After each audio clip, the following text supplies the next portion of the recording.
আসসালামু আলাইকুম ভাইরা, সবাই কেমন আছেন? আশা করি সবাই ভালো আছেন। আলহামদুলিল্লাহ আমিও ভালো আছি। তো ভিডিও একটু লেটে আপলোড করলাম।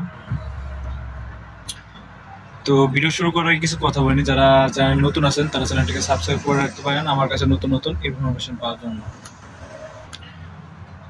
তো আপনারা যারা মিডল ইস্ট অথবা ইউরোপে যেতে চাচ্ছেন তাদের জন্য আজকে আমার সম্পূর্ণ গাইডলাইন থাকবে। আপনারা মন দিয়ে শুনবেন, তাহলে কিন্তু আপনাদের সময় এবং টাকা দুটোই কিন্তু বেঁচে যাবে।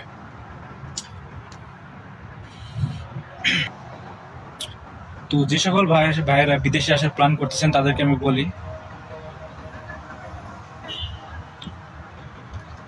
আপনারা বিদেশে আসার আগে বিশেষ করে মিডল ইস্ট অথবা ইউরোপ যাই হোক, যে কোনো একটা কাজ শিখে আসবেন 3 মাসের অথবা যাই হোক কোর্স করবেন।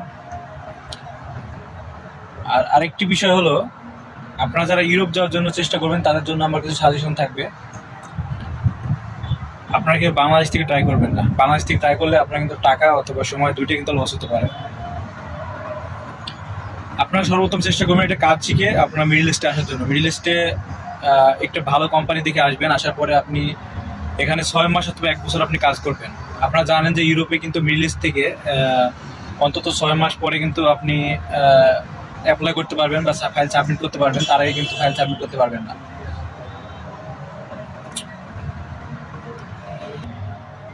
মিডল ইস্ট থেকে আপনি যদি ইউরোপের জন্য চেষ্টা করেন তবে আপনার এক পক্ষে ভালো কি আপনি অল্প সময়ের মধ্যে ট্রাই করতে পারবেন যদি ভালো এজেন্সি হয়ে থাকে।